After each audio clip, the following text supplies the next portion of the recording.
Renewed Mind Revolution Podcast. A place that empowers, encourages, and informs. We'll break it through, we'll rise it strong. A brand new mindset where we belong. Empowered voices, hearts aligned, encouraging truth, renewed in mind. It's the revolution. Let your spirit soar. We're here to lift you, give you so much more. Encourage and power, informed with love.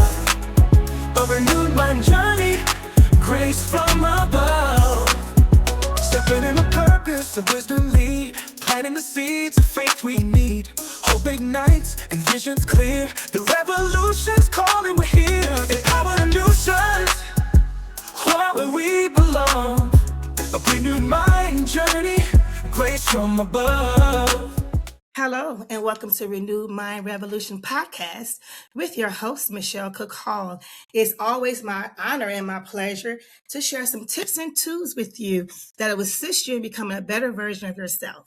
Now, I have what I call home family here today because these wonderful people have been on this show at least once or twice between the two of them, but I have one new person today. And they are here today to talk about Volume 3 of a project that was spearheaded by Dr. Heather Robinson, correct? Yes. Am I right? Yes. So, Philip, tell me the name of this project because we have together talked about Volume 1. Together we have talked about Volume 2. And I have the pleasure now of talking to you guys about Volume 3. So talk to me today and these listeners about this next part of this project. Sure. First, I want to just say thank you for having us, Michelle. The name of this book or anthology series is Educators Rise, Voices of Change.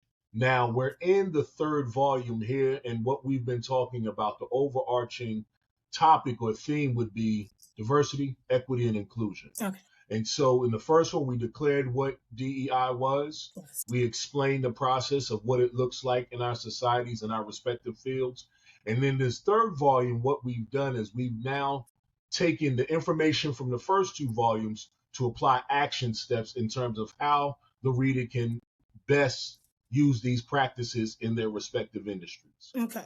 So when I first spoke to Dr. Heather Robinson, and unfortunately, ladies and gentlemen, she's not here today, but she has these wonderful people to stand in for her to share this project.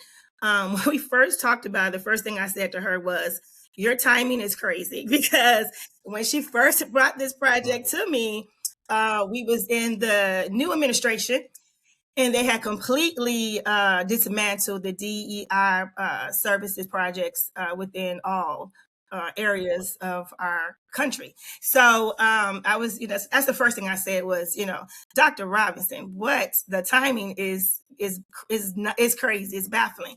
But it just proved the more we talked, how much more was needed to be shared about it. I learned so much from each and every one of you all, from your careers and your experience and your education.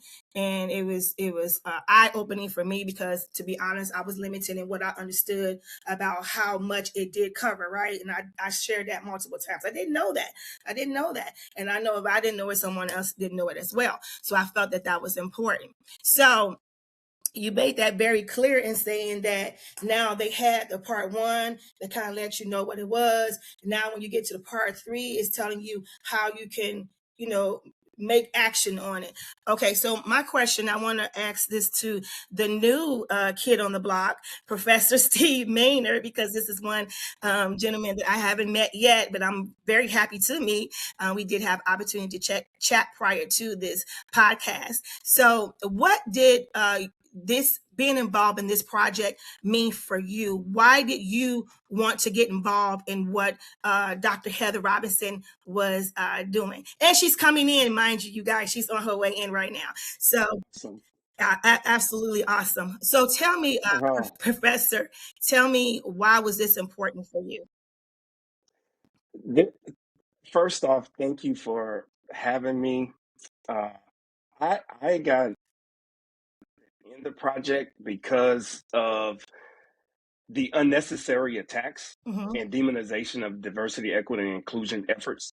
Right. And being in the classroom every day surrounded by a diverse group of students, it let me know that the folks doing this kind of undermining of DEI Mm-hmm. really don't understand what diversity, equity, and inclusion is. Right. So I wanted to give voice to some things that I'd already been thinking, to say we are different, and that's okay. Mm-hmm. To live in a world where everyone looks, thinks, acts, and believes the exact same way. Right. What a boring world that would be. Yeah. So uh, that's why the project drew me in, because there was somebody bold enough to say, "Wait a minute, this is beyond the pale. What are we doing? We're really trying to be set back in regards to any progress that is made over a period of time." Right. And it feels like, and it looks like, and it is like back of any effort, institutions, businesses, government employees, to get rid of anything that has to do with diversity, equity, and inclusion efforts, because those who are doing the attacking feel like they're going to be replaced, or they are being looked over because everybody else gets a seat at the table. So that's how I got involved. I got interested. I'm so grateful to Dr. Robinson for connecting with me and trusting me to contribute to Volume 3, because how we apply it is so practical Mm. on a daily basis, particularly in the classroom. Uh, we apply it in the classroom. I applied it during my time uh, in the Marine Corps. Okay. It was all about everybody here is welcome. And nobody here is excluded or jumping ahead of the table or getting the opportunity that's not merit based or not earned. I'm not getting these opportunities because of the color of my skin or because somebody, you know, had to fill a quota. No, I want to beat out any and all comers. Mm. As far as to my ability to be effective as a United States Marine, and now crossing over into the classroom and having an impact on the lives of my students. Awesome. So I'm going to welcome Dr. Heather Robinson, but I want to stick right there to what you said. You are currently, because I stated we've met pretty much everyone but you're assistant professor of communications at Davidson Davie Community College. And you mentioned Yes, ma'am. about the Marines. So your bio stated that you're retired Marine aviation specialist. Is this? Yeah. Okay. Yes, So ma'am. you have a lot of experience to share with Dr. Heather Robinson in this project. What I love about this project, actually, to be really honest and transparent, you all come from all walks of life, and I found that to be so interesting, and it makes it more impactful, right? Because you're just not from this vein. It's like it's you all might be in a level of dealing education now, but you have a background sometime in other areas as well. So that makes this even more interesting. Welcome, Dr. Heather Robinson. We're so glad to have you. Hey, girl. It's me again. You had a challenge coming today. So remember volume 2 when it happened to the devil thought he had me. But I wanted to share with everybody. You know this, but they don't know this. I always choose our first group interview to be on this podcast. And there's a reason behind it, right? And so whoever listened in with volume 2 when we did it, I was on with Dr. Alicia, and we talked about that briefly. The very first time we met and I got on your podcast, you were one of the first podcasts I'd ever gotten on before. And because of how I felt you handled me in that, I knew I was like, she's gonna be a good fit to handle the authors that gave me a yes, because Professor Stu, you new to the game, right? But anybody that has done anything with me knows that anybody that's in an anthology with me, I don't play about them. So I'm not just going to put you on anybody's podcast. I'm not just going to let anybody do a write up about you. We're not doing that. Right. So I needed to put that out there so that people would know not just volume 3, but volume 1, volume 2, and volume 3. This is the podcast that we were always on first for our first interview together as a collective. Yeah. And you told me last time I'm coming with this third one coming up. So yeah, I was ready for you. So once again, we did hear from Philip. He was explaining to us about the third one, which is where we can apply it. In this current environment, there's a feedback. Is that me? Do anyone hear any feedback? No, it could be. It could be me. Let's see. Okay. I just don't. Okay. Yeah, it's gone. Okay. So in this current administration, anyone can take it. Don't all jump at once. But in this current administration and current environment, how do you feel you can apply this? Okay. Because if the third one is now that we apply it, how do you do that? It's not designed for it anymore, right? So it's not easy. It's not accepted. And the way they can twist things these days, it'd be very difficult, very challenging. Your job was already challenging. It was already, hard. It was already difficult. Now they put this in this and you need to apply it. How do you do that? How are you going to be able to, I mean, don't tell me your whole plan because I don't want to get the book, but I want them to get the book. But tell me a little bit about how do you execute this? Well, taking it back to starting where you are, and I've done Facebook Live interviews with Dr. Alicia and Minister Philip so far. Throw that out there. And one of the things that keeps coming up is how do we apply it?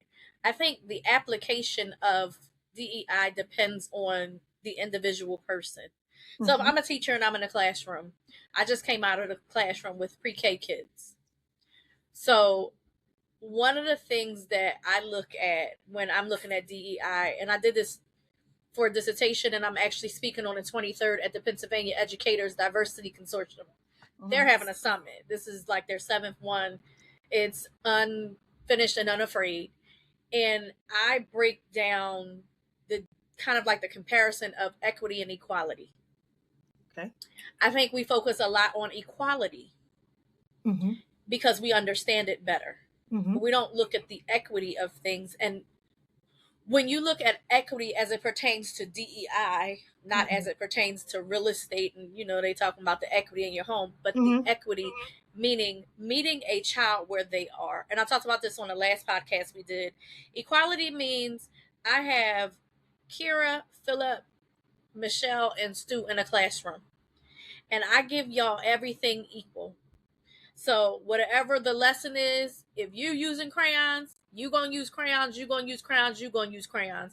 I'm gonna explain it to y'all all in one group, and then the expectation is you have equal materials, so you should be able to do whatever the work is. That's not always the case. I'm someone that had an IEP with 5 sections, and I can tell you that every individual child comes in at a different level and learns differently. So just because I look like I might be up there with everybody else, I might not be. And I might not learn the way Philip learns. I might not learn the way Kira learns. I might learn differently.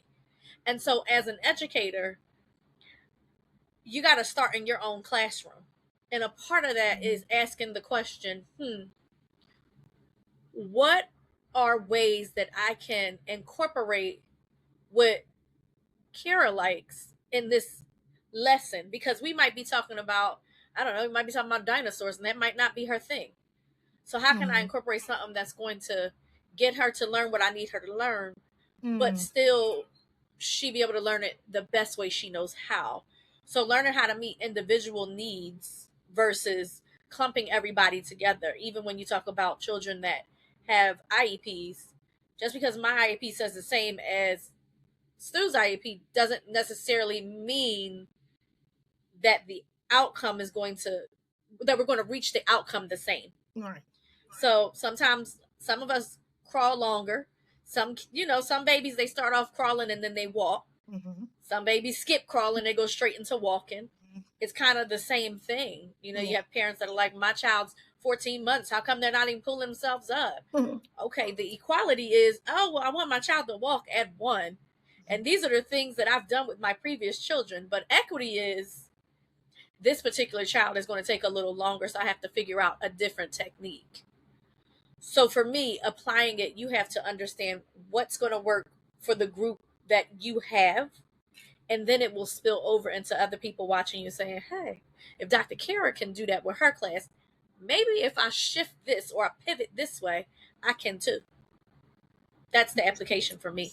Awesome. I like the analogy of the difference between equality and equity. The way you explained that, it makes a lot of sense. Like, makes a lot of sense, and I appreciate the way you broke that down, because I'm sure someone's thinking, yeah, okay, I get it, because it's true. It what takes one, somebody else, it's gonna take something a little different, and it's not always necessary. I know in this case we're talking about IEP. But sometimes it's just they learn differently, period, right? So it takes that extra time, that little, whatever you said, as far as, just a little time to the side. Don't mean it takes 30, 40 minutes, just a little time sometimes. So absolutely. Dr. Kira Longmire, let's hear from you today. Why, after participating in the other volumes, did you say, I want to continue to ride this wonderful train? But I'm so happy that you asked me that. Well, I want to say thank you for having us on board. This means a lot to me. I'm excited to be here. Thank you. And just to make a long story short, I get excited talking about DEI. In our previous interviews, I did say that I'm currently in school for my second doctorate in special education at American College Education. And I have learned so much about IEPs, safeguards or protocol, differentiation learning, creating a safe environment for children who have exceptionalities. And it's been very rewarding. And I already told Miss Heather, Dr. Heather, I'm going to ride this wheels till the wheels fall off. So she already know that I'm coming when she called me. So I ain't going nowhere. I just feel like what she's doing is very impactful. I think that it's meaningful. Yes. And it just gives me a chance to voice not only my experience, but, my thoughts, my perspective of DEI and the importance of it in education, not only is early childhood education, special ed, secondary education, but also in higher education too. I'm coming up in a year of teaching higher ed this September, so it'll be a year in teaching higher ed, and so I know the importance because I had adults learners who need accommodation, just like Dr. Heather said. For example, I had a student in higher ed who was visually impaired. So I had to make accommodations in their assignments and expectations so they can meet the goal. And I'm so happy the way that Heather explained it as well, applying it, application, and I like to say that one way to apply DEI is through differentiation learning. How do that child learn? For example, if a child have a speech problem, how can we get them to read? You can use speech to text, assistive technology. You can let them sit in front of the classroom to hear your voice, if that, to hear your voice more, if that makes them feel more connected to you. You can introduce vocabulary before teaching that subject matter, so they can understand what's going on. Also to activate prior knowledge and establish new goals and objectives, and seeing their baseline. So, just to piggyback off of Dr. Heather, because every child does not learn different. So for me, applying DEI practical is through differentiation learning and assistive technologies. And there's so many assistive technologies that could be used, just like I said, in higher ed, I had an adult who needed that. And we had to create and ensure that our course where she was able to hear the text where it read out to her because she was visually impaired. So we just had to use speech to text for her. And I had to differentiate some of the signs because I knew that she could not produce in other ways as typical adults who was not impaired in that way. So and for somebody to undermine it, um it just it just hurts. So I'm just hoping that this project, what we're doing, really shed light in DEI and to make a positive impact that it should stay. And DEI should be here to stay. Right. So I'm a big fan of it. And whenever she called me, I'm coming. And I know she appreciates that too. And what I love about the conversations that I hear with you guys is that you definitely can hear the passion and the care for those that you are serving, the students, whether they are adults or whether they are children. I've heard a lot of, different stories and perspectives of the challenges that you guys are facing, that you guys are dealing with. And as I stated, Dr. Heather, you wasn't here, but I stated that when you brought this to me, I was talking about your timing and how the timing was crazy when you first brought it out because of what we were dealing with. Who knew, right? Who knew? But I was thinking about this today, and I was thinking that, we probably, of course, did not know, but God knows, right? And so this is something that it's important because no one's going to talk about it. And one of the reasons that people don't want to talk about it, they don't want to face the fact that it's not just about workplaces. Because that's the truth, right? We talked about this in the beginning when we talked about volume 1, is that when people think about DEI, they think about employment, and those type of areas, but they never think about the impact of their children. And I think if from the very beginning, someone came out and said, hey, this is going to impact your kids, this is going to impact the resources to your children, and that truth and that education part about what DEI taken away would have done, I think it would have made other people a little bit more uncomfortable about what they were going along with. They didn't understand the impact of what that is going to do, because once you start, damaging the education of our children or those who are struggling that are adults, it can go decline. But I see a hand up, and I want to make sure I acknowledge Dr. Minister Phillip. I know you're a minister now again, so let's hear what you need to say and add to this conversation. For myself, when looking at this through the lens, it's like any relationship, right? Mm-hmm.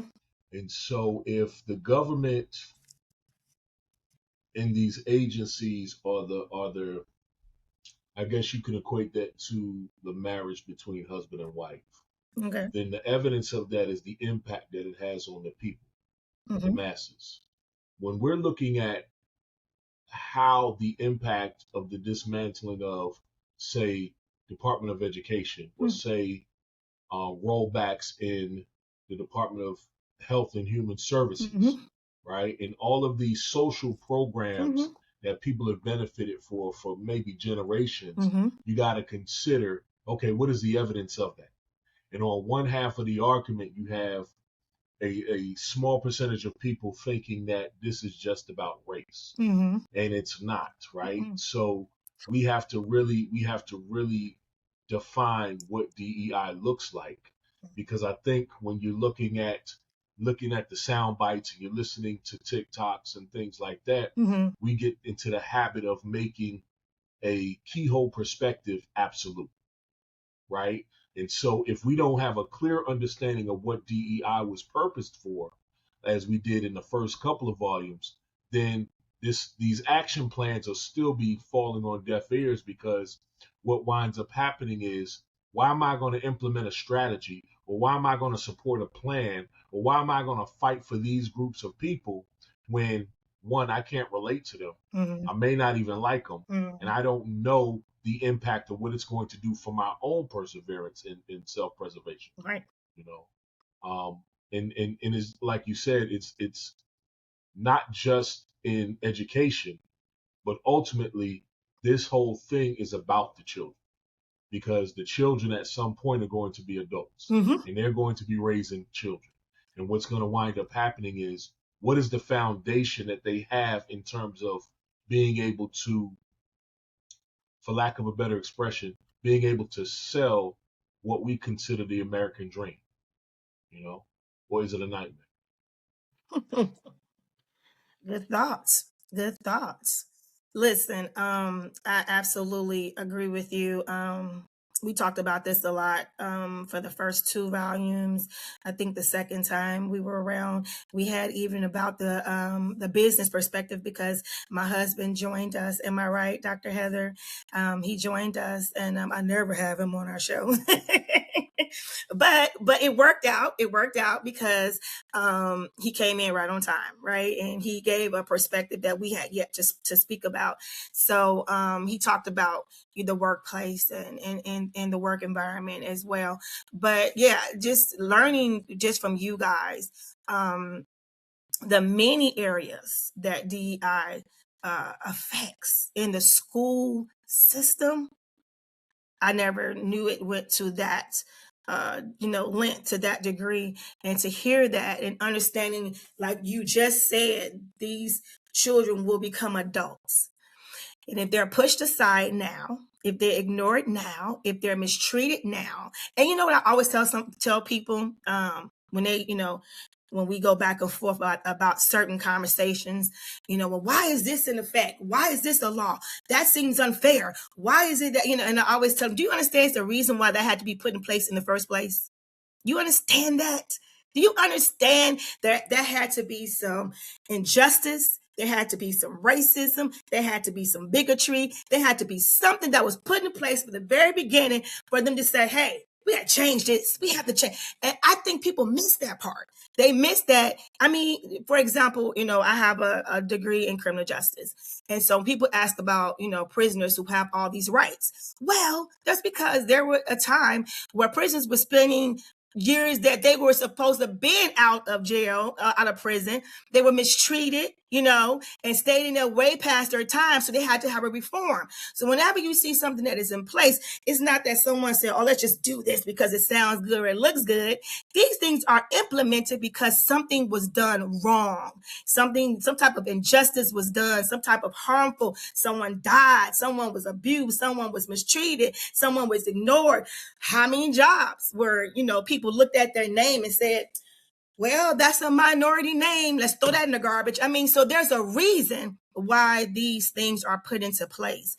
And so, once again, when people think about DEI, they just think about that job application. And they think, oh, well, they're just giving jobs to those who are minorities and they're ignoring everyone else. But they're not thinking about, okay, you all take DEI out of that, but they're also taking it out away from your children. From those who are disabled in schools and need those resources and need that help. They're not thinking about that part. And so that's why I think this is so important. I want you to tell me about your conference, is Dr. Heather Robinson. Tell me about your conference that's coming up.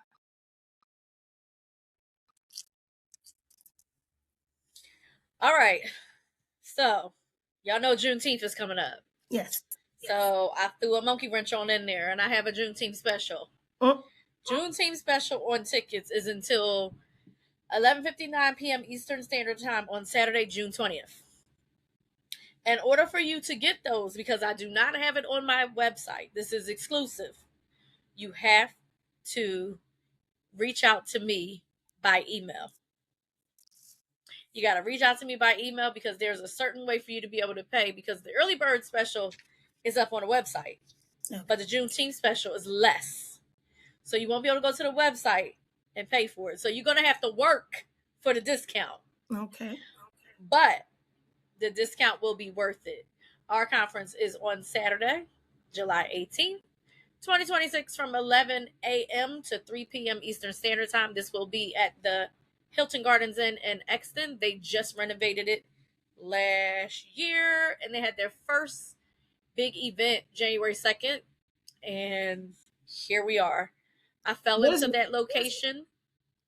What is this conference about, Doctor? So this conference, this is going to be, this is this conference is about volume 3. We're Okay. applying it, but the way it's set up is a little bit different.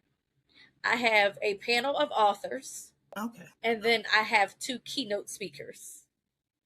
So the way it's going to work is there's going to be 2 people that actually do a keynote talk, and then we're going to do a panel discussion throughout.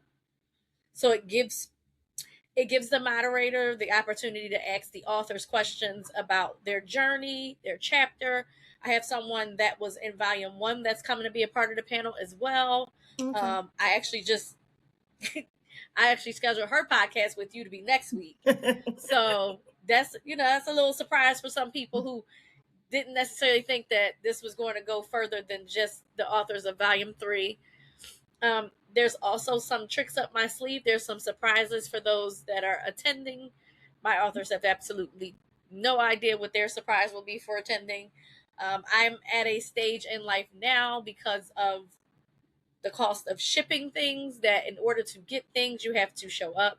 Yeah. So just in a season where I'm kind of leading with, in order to get something, you have to give something. And sometimes it's your time. Sometimes it's your efforts. Sometimes I'm just going to surprise you. So it just depends. So you guys can wait and see. But this is going to be, last year was a great success, but this year is going to be different. Minister Phillip spoke last year. Okay. Gave a phenomenal talk, by the way. Okay. And I'm still getting feedback from people about people's talks last year. Okay.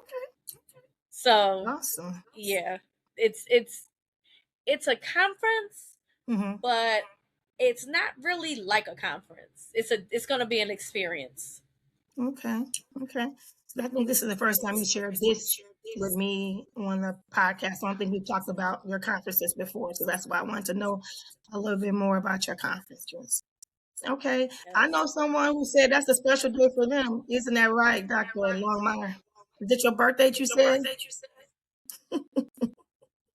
Yes, it's my birthday. Yes, I'm very excited to see it. I just wish that she was kind of close to the Ohio area, Lord Jesus. And there's, but I will, I definitely been thinking about it. I have to attend one of these conferences. Like I have to really plan my summer to really. I've been thinking about. I might have to make a trip to Philly and have me a Philly steak as well. That sounds good. Just don't have it on her birthday next time, so she could show up and attend. So there's a story behind that I didn't get to tell Dr. Kira. June is the month that I did the conference last year, and I wanted to keep it in June. But to lock in with this connect that I actually developed in January over at the Hilton, I had to lock it in for July. Oh, see? But moving forward, I'm looking at it being in June for every year. Okay, so she got you next year. Okay, so before we start to wind this up, I want to give everyone an opportunity just to, say what you would like to share with the listeners before we close this out. First, let's start with the new kid on the block. That's your new name. Professor Steven, let's hear it. Let's hear from you before we close out. Okay, I take being a new kid as a compliment. Speaking of birthdays, my birthday was yesterday. What? I turned the youthful age of 48. Oh, wow. So, Dr. Robinson, going forward next year, I don't mind if you have the conference on my birthday. Just shameless plug. Shameless. Well, again, I just so much appreciate the opportunity to participate and to demonstrate how we could do this if we make it practical and we make it literal. The examples that everybody talked about, reaching the people where they are, and giving them what they need, and demonstrating I am giving you what you need to succeed, but the student sitting next to you or the Marine sitting next to you doesn't need the same thing. It doesn't, I'm not giving them an advantage. I'm giving them tools to overcome one of the many obstacles that our students and my former Marines came to the table with. And I just apply it on a daily basis. I live in the greater Greensboro area. The community college that I teach in is in the suburbs. It is a majority uh, white school. Mm-hmm. I am one of a few instructors that are black, and for a large majority of my students, I am the first black man that they've ever had in front of them in a classroom. And they are shocked that I don't meet the stereotypes that they've heard promoted in the media about how black men are. And then when they experience how I treat them, I love on them, I'm firm, I'm fair, and I give the students exactly what they need. And we have to be flexible enough to make this. We got to take back the power of the demonization of diversity, equity, and inclusion efforts. Philip said it perfectly. It is way beyond just your ethnicity or the color of your skin. It really is based on needs. And then when you start explaining, I am giving you more, young, white, Caucasian, male, what you need, and nobody in here is offended or think I'm hooking you up, then they start to realize, wow, this DEI thing is probably not what I've been sold, primarily by conservative news and politicians who are spouting foolishness because they feel like they've been aggrieved by giving everybody else a seat at the table. Right. So I welcome the passion from Dr. Robinson and everybody who contributed to the first two. And I was just so excited that there is a Black woman out here boldly talking about the importance of these efforts. And oftentimes it's Black women who take the lead when it comes to seeing discrepancies and stepping out and saying, okay, this is not right. We need to do something about it. And I'm just glad that I'm on board to contribute in any way I can to help personalize how important diversity, equity, and inclusion efforts are. I appreciate that. You know what? To be honest, it's so unfortunate that in year 2026, you have to change people's mindset about what they perceive people of color to be. And to be honest, during 2020, I had that same experience in the class. I was getting a master's degree and, George Floyd was happening. And I was intentionally being quiet because I was in a school that I was completely the minority. And they, asked me, are you intentionally being quiet, or we would love to hear from you? I said, I'm doing it on purpose because I did, I was, I was kind of frustrated. And I just explained to them, when you see my son, I have two sons and they're awesome people. When you see them, I want you to see your own sons. That's my problem. When you see my mother, I want you to think of your mother. When you see my daughter, think of your daughter. They're human beings. They are good people. They are full of life. There's nothing malice in their hearts. They, it's see them like you would see your own. And, and this school was it's a university, but it was a Christian university. But trust and believe me when I tell you, because they have they're limited with their experience. Let me say it as nicely as I can. They're limited with their experience. They do have perceived ideas, even in a Christian university.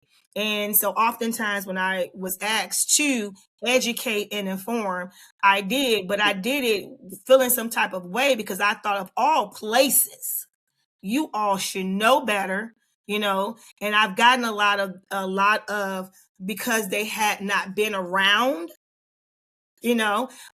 people of color. They assumed a lot, like you stated, based upon movies, TV shows, and whatever the narrative that the media wants to share. So, I understand that, but it's so unfortunate that you have to, do that now. It's 2026 and we're still having to educate people who, and I'm gonna make this very clear. This is intentional. They have, their heads are not insane. This is very intentional to be this way.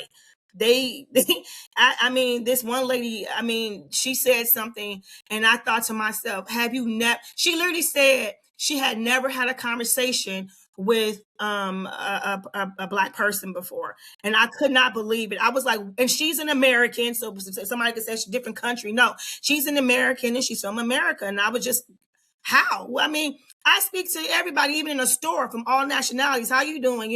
If it's a cashier, if it's a, whoever, we just talk. People in the store talk. Like, how have you never had a conversation? And she said she had never had one, and I was just blown away. So, Miss Michelle, can I go say ahead. one Go thing? ahead. I know it's To my fault. I opened the door. So it's ironic that a lot of this demonization of diversity, equity, and inclusion efforts is coming from white conservative evangelicals. And I don't mince words when I say that, because that's where it's rooted. It's true. And I buck that Christian nationalist mindset with practice. Mm-hmm. In practice, by the words that you tell me you read in your scripture, Mm-hmm. there is no way Right. you should be out here to roll back Mm-hmm. and not include, not be equitable, and not be diverse in your thinking based on the scripture that you say you believe in, the scripture that I believe in, and we absolutely don't see those scriptures the same way. I used one word. I used one word when I was in those classes every time, and I got them every time. I said, the last time I checked, the core is supposed to be love. It's supposed to be love. So where's the love? Where's the love? There's no love, because even in love, you want to make sure that those who are hurt, who are down and out, who are disabled, who are struggling, or with, financially or mentally or physically, you want to make sure you're taking care of those people. That's a part of what you believe in. That's love. That's right. Yeah. It's unfortunate, but It's total hypocrisy and against the teachings that they proclaim that they believe. But at the end of the day, it's a direct conflict according to the scripture of Christianity. absolutely. And that's not even delving into No, the religious texts of it's basic. all of the other major religions Right. in the world. Yeah, So absolutely. We can go all day with that, so we won't even touch it. We will not touch that. Uh, I Minister just Philip, wanted to. I'm sorry. Go Can I ahead. just kind of jump in here real quick? I'm listening to it, and I'm going back to a conversation I had when I was originally throwing out Volume 1. Mm-hmm. And a lot of times people look at DEI as a black thing. Mm-hmm. It's not. When a white woman and a black woman go for an executive position with the same level of education, the same amount of years of experience, and the same level of expertise with phenomenal backgrounds, Mm-hmm. 9 times out of 10, they're going to pick that male. DEI is for women. It's not just about black women and black men. It's not just about brown women and brown men. DEI is so much deeper. Mm-hmm. And there is a place for race relations. There's absolutely a place. We are in a society where you can't minimize that. You can't say you don't see color because it's blatant. But when we're talking about DEI and people are coupling it or merging it with affirmative action, and it's not that. This is not to get you extra funding so you can get to college because you're a minority. Mm-hmm. This is not to get you the mortgage that you shouldn't qualify for because they're trying to meet their quota. Right. This is bigger than that. It's greater than that. And I feel like the pushback that you get from what we call the WASP, white, Anglo-Saxon, Protestant. So this pushback you've gotten for centuries. Mm-hmm. And a lot of it's because they're trying to figure out where their place is as it pertains to the movement, whether it's during affirmative action, whether it's during the civil rights movement, no matter what it was, the biggest pushback was, where do I see myself? Right? And Mm-hmm. so by nature, we're selfish. We want to see ourselves. We want to Mm-hmm. know where we benefit. But if you take the lens off that is guided in whatever you have it guided in, where it's one way, and maybe consider there could be another way, I Mm-hmm. think we would be further along, not just as minorities, not Mm-hmm. just as men, not just as women, but as people. DEI is for the people. And that's Mm-hmm. I just wanted to jump in with that because there's so much back and forth and there's so much resistance. DEI is for the people. If you are a person, DEI is going to impact you, whether it's because you are somebody's father, whether it's because you are somebody's sister, whether it's because you are somebody's great uncle. It's going to affect you.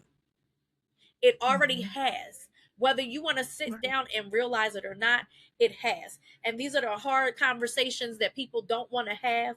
People kind of want to tiptoe around it or talk about a little bit of it. You got to call a thing, call a spade a spade. And the only way we're going to move forward in this is by looking at it from a different lens. Yeah. And that's what the talk has to be. We got to change people's mindsets and how they're looking at this thing Yeah. because they're looking at it all wrong, and that's where the pushback is coming Well, from. there is a bigger agenda, as you were stating for women. There's a bigger agenda, and that's why they take these things away. Just quickly going to throw this in here, and I'm going to move on to Minister Phillip. Is that if you all haven't heard, we're speaking about white evangelicals. The women were at their conference there, and they were stating, a lot of them were stating they were willing to give up their right to vote and follow suit from whatever their husbands choose. This is something that was said. You can go look it up from Turning Point. They said this. So this is what the women are saying. So it's a big agenda, a bigger agenda is my point. It's not just, what we, like you stated, what we think is way deeper than that. Nothing is by accident. Nothing is by coincidence. This is very designed. So keep that in mind when you say that, because when I heard that, I never thought I would live the day to hear women want to go back with not being able to vote. You choosing to do that? That's something I never thought I would hear. Minister Phillip, what is your last words?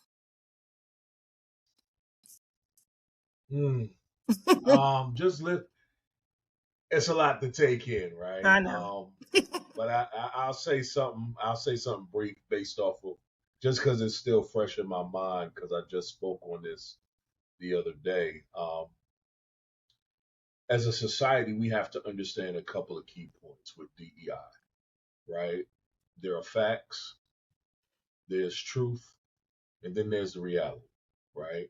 And if we're looking at it through the lens of who we are as people, as men and women, um, as men and women reflections of God, then you got to recognize this. There are facts. The fact is that DEI has been marketed for lack of a better term as a black thing, Mm-hmm. as a racial thing, Mm-hmm. right? As a gender thing, right? As a sexual identity thing. Everything other than what it really is, right? Now the truth is this. There's only one truth. People can have interpretations or perceptions of the truth, but there's only one truth. Okay. And so we have to establish what is the truth. The truth of the matter is God created us with nuances and differences for a reason. God created us to become complementary to each other instead of supplementary, right? There has to be balance somewhere because we're not supposed to be existing for transactions as all of these rollbacks and pushbacks are happening. It's because of transactions, not relationships, right? So even biologically on a small scale, everything is about a relationship. And so then you have to understand the reality. What's the reality of it? Which reality do you choose? Do you choose the side of God's truth? Or do you choose the reality of the world? And what society will tell you is that we have to be homogenous. We have to all think the same, but we all have to breathe the same, but we all have to believe the same, right? And Professor Steve made a very interesting point because, and I think you also said you hinted on it as well, Michelle. The key to all of this is intentionality. Instead of just blindly searching for a knee-jerk response, and then we get caught up in our emotions, and then we fire back, right? And then we start finger pointing groups and subgroups and subcultures. When in fact, the truth of the matter is, where do we stand first, and what is our identity, right? We can split hairs all day about if we're black, Negro, colored, Moors, Hebrew Israelites. At the end of the day, it doesn't move the needle. We have to recognize DEI is not about marching. It's not about another complaint. It's not another suggestion in the suggestion box. DEI is about really exposing each and every one of us to a system to provide us with what we need. We have to stop trying to accept. If I'm being transparent, because I'm gonna be honest with you, we have to stop. We have to stop thinking that civil rights is the only fight or battle that we're fighting at the same time. You can't have civil rights without human rights. You can't have human rights if you don't know who you are. And until we identify exactly who we are and where we stand collectively, we become insular, and it's easy to snuff out small fires. So that's my soapbox. Okay.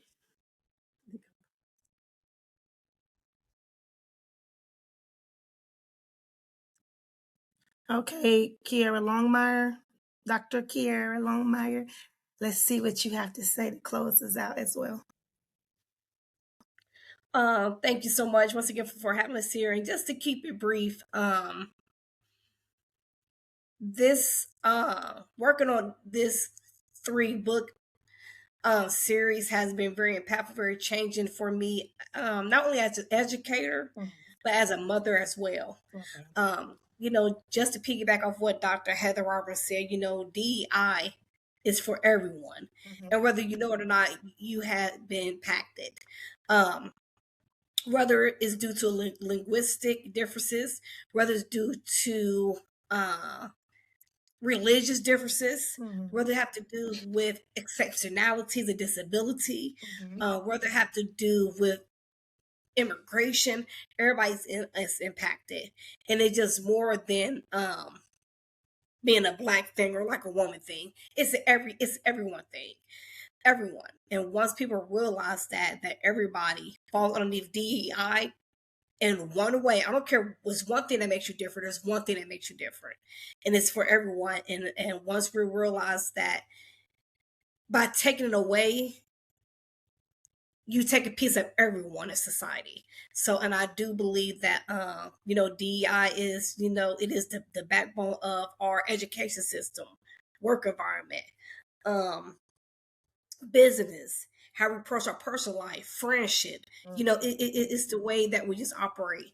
And I'm so happy to be part of this book collaboration, this series, because I do believe that it is a message that is imperative that I do believe that everyone should get, and hopefully, that's our goal. Right. And everyone is different in their own way. Thank you so much for sharing that. So I put the book back up there, all volumes that are there. The first was released last year in April, and then we had this year in February, the 24th, and now we're waiting for the next volume 3 for July the 18th, 2026. And it has once again been my honor and my pleasure to be able to host you guys and share about your project, this collaboration of educators.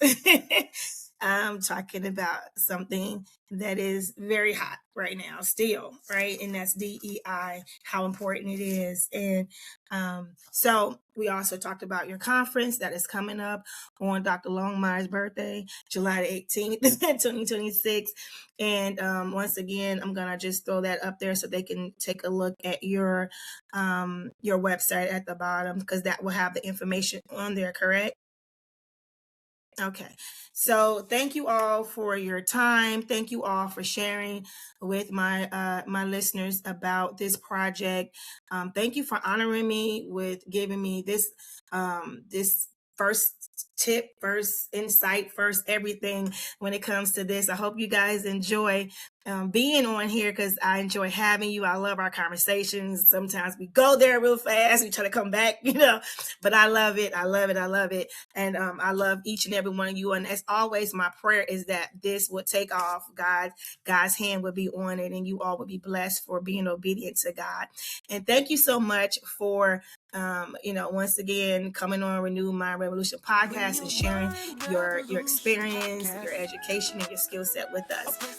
So thank you guys again for coming. I hope you have a blessed day. And for those who are listening, remember, I love you, but most importantly, God loves you more. God bless. Encouraging truth, renewed in mind, it's the revolution. Let your spirit soar. We're here to lift you, give you so much more. Encourage and power.